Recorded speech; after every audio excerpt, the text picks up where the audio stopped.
In the world of high finance, there is a name that sits above all others. Not a government, not a central bank, not even a tech giant like Apple or a retail behemoth like Amazon. It is a company you have almost certainly never heard of, yet it touches your life in ways you cannot imagine. It manages more money than the GDP of every country on Earth, except for the United States and China. It is the single largest shareholder in 95% of the Fortune 500.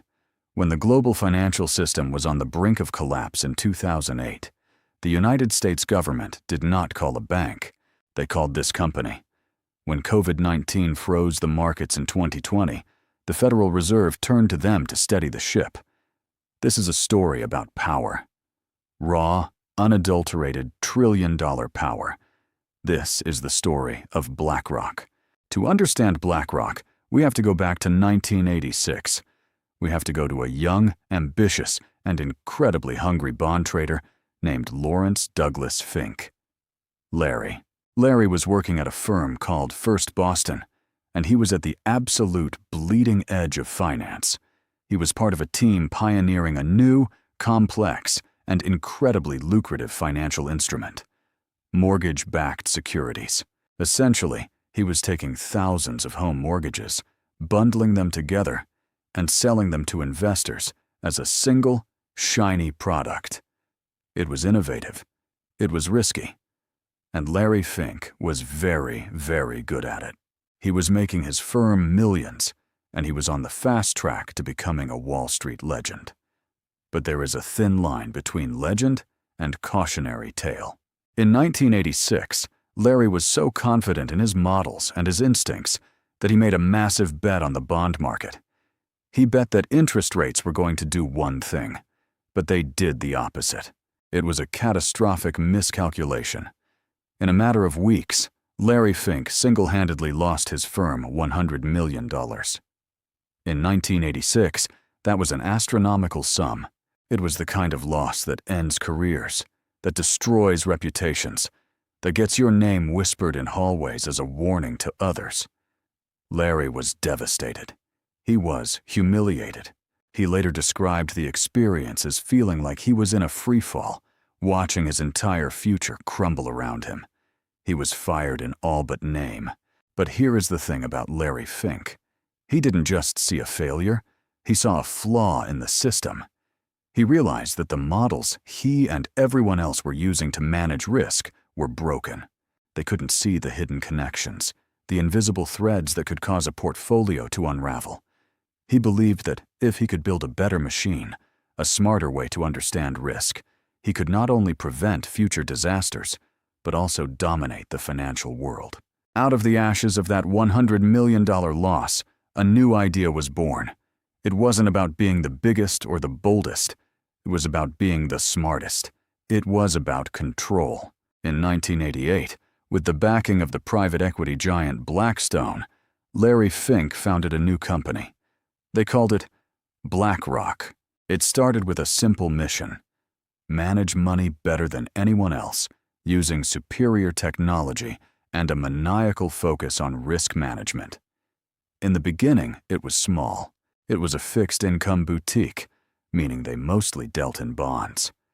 But Larry had that machine in mind. He was obsessed with data. While other Wall Street firms were still relying on gut feelings and instinct, Larry was building a fortress of analytics. This fortress has a name, and it is the single most important part of the entire BlackRock empire. It is called Aladdin. Aladdin stands for Asset, Liability, and Debt and Derivative Investment Network. But don't let the friendly Disney-inspired name fool you. Aladdin is arguably the most powerful piece of financial software ever created. It is a massive, centralized platform that analyzes risk in real time. Think of it as a giant, all-seeing eye that watches over the global financial markets. Here is how it works. Imagine you are a pension fund manager in Norway. You own stocks in Japan, bonds in Brazil, and real estate in London. How do you know if a political coup in Brazil is going to affect your Japanese stocks? How do you know if a hurricane in the Gulf of Mexico is going to trigger a chain reaction that crashes your London real estate. The human brain cannot compute that, but Aladdin can. It runs millions of simulations, stress-testing portfolios against every conceivable disaster: war, inflation, recession, natural disasters. It calculates the correlations between seemingly unrelated assets. It tells you exactly how much you stand to lose if the market drops 10%, or if oil spikes to $150 a barrel. And here is the kicker: BlackRock doesn't just use Aladdin for its own money, they license it out. Today, Aladdin is the operating system for the global financial world. It manages or monitors over $20 trillion in assets. That is a number so large, it is almost impossible to comprehend. To put it in perspective, the entire GDP of the United States is about $25 trillion. Aladdin is monitoring an amount of wealth equivalent to 80% of the entire U.S. economy. Central banks use it. Sovereign wealth funds use it. Competing asset managers use it. They all pour their most sensitive data into Larry Fink's machine. Aladdin sees everything. It knows where the money is, where it is going, and where the hidden tripwires are buried. This gives BlackRock a vantage point that no other institution on Earth possesses. They can see the entire chessboard. But Aladdin was just the engine. The empire needed fuel, and that fuel came in the form of the single greatest financial crisis of our generation: 2008. In 2008, the housing bubble that Larry Fink had helped create in the 80s finally burst. The entire global banking system was on the verge of collapse. Lehman Brothers fell. AIG was drowning. The credit markets froze solid. The world was staring into the abyss. In Washington, D.C., panic was setting in. Treasury Secretary Henry Paulson and the head of the New York Fed, Tim Geithner, were scrambling to contain the damage. They were dealing with billions, then trillions of dollars in toxic assets. But they had a problem. They had no idea what these assets were actually worth. The system had become so complex, so opaque, that the government was flying blind. And then they remembered the machine. They remembered the man who had built his entire career on understanding risk. They called Larry Fink. In the midst of the greatest financial turmoil since the Great Depression, the U.S. government turned to BlackRock. They hired them to manage the fire sale of Bear Stearns' toxic assets. They hired them to untangle the mess at AIG. They paid BlackRock to advise them on how to save the entire financial system. Think about that for a moment. The government did not have the expertise to fix the problem. The banks were too compromised to fix themselves. So they outsourced the solution to a private company they had helped create. BlackRock went from being a powerful asset manager to being an arm of the federal government. They were no longer just playing the game. They were now the referees. This was a turning point. BlackRock emerged from the 2008 crisis not just unscathed, but stronger than ever. They had proven their value to the most powerful people in the world. The word was out. If you need stability, if you need certainty, you go to BlackRock. This brings us to the present day. And this is where the story gets really interesting, and for some, really terrifying. Because BlackRock's power today is not just about the money they manage, which, by the way, stands at over $11 trillion. It is about what they own with that money. BlackRock is the largest shareholder in virtually every major corporation on the planet. They are the single biggest owner of Apple, Microsoft, ExxonMobil, and JP Chase. They own massive stakes in every major bank, every major oil company, every major pharmaceutical company, and every major food producer.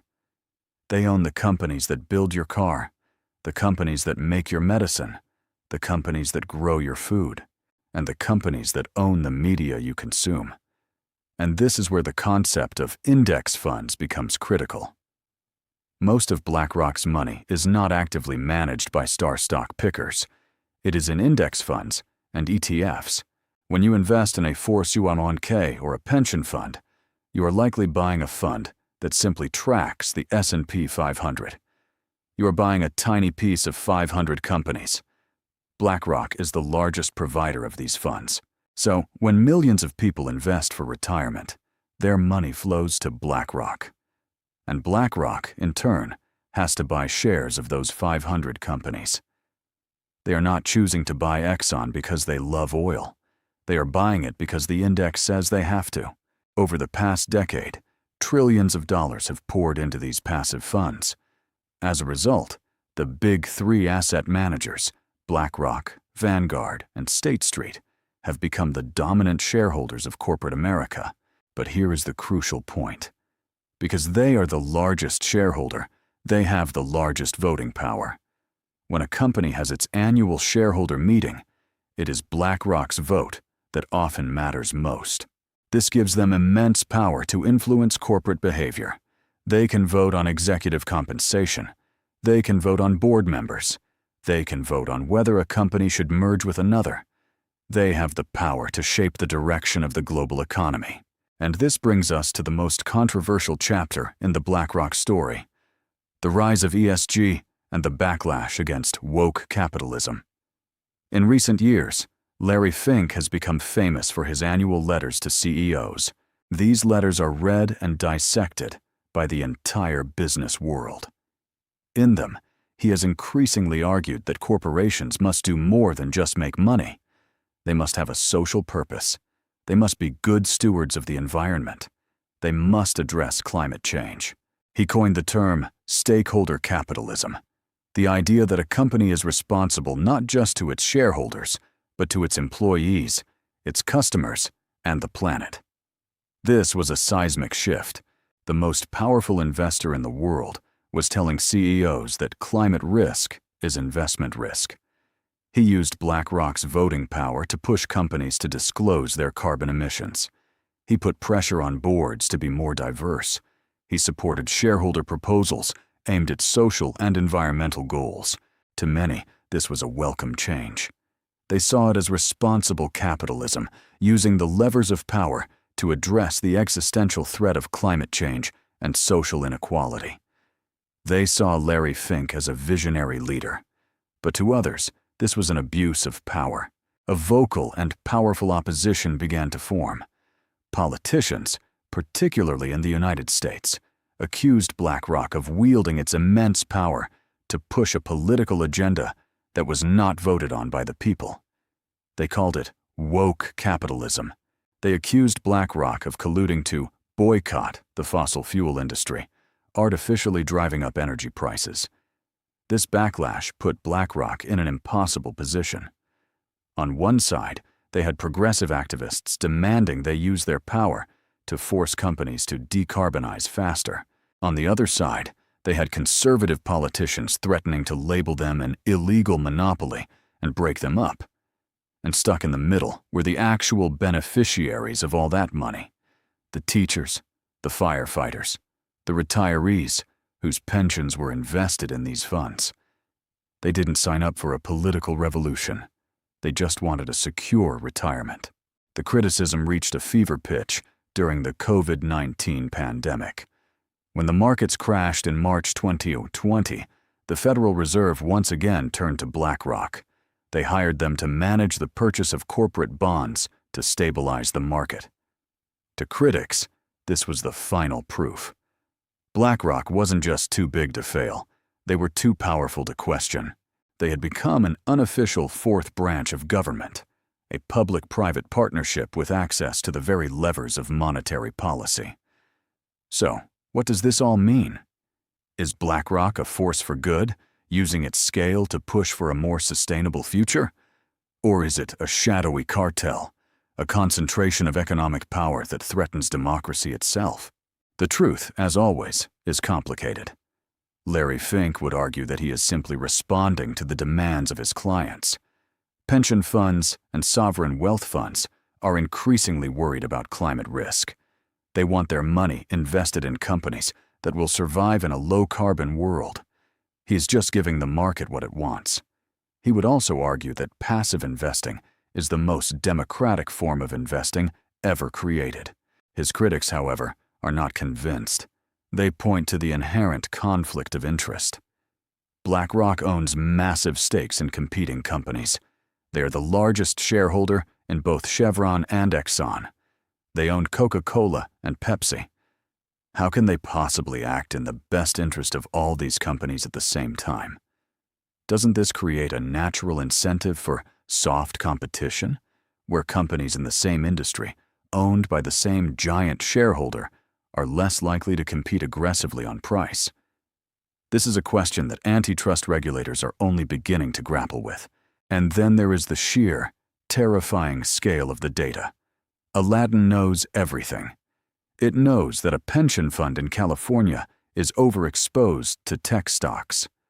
It knows that a sovereign wealth fund in the Middle East is hedging against the dollar. This information is power. Could it be used to benefit BlackRock's own trading desks? BlackRock insists there are impenetrable Chinese walls between its Aladdin business and its investment teams. But in an age of mistrust, those walls are constantly being tested. As we look to the future, the questions only get bigger. What happens when the next financial crisis hits? Will the world once again look to Larry Fink to save it? What happens when Larry Fink, now in his 70s, eventually steps down? Can the empire survive without its founder? And perhaps most importantly, in a world of rising populism and anti-corporate sentiment, how long will society tolerate a single private company having this much control? BlackRock sits at the nexus of every major trend shaping our world. The concentration of wealth, the rise of passive investing, the fight against climate change, and the blurring line between the public and private sectors. It is a company that was born from a $100 million mistake, built on a supercomputer that sees all, and now stands as the silent landlord of the global economy. The next time you check your 401k, or swipe your credit card, or fill up your car with gas, remember this. Somewhere in a skyscraper in New York, a supercomputer is watching, and a man who once lost it all is now the one who holds the keys to the kingdom. The question is not whether BlackRock has power. The question is, are we comfortable with who holds it? And more importantly, do we have any choice?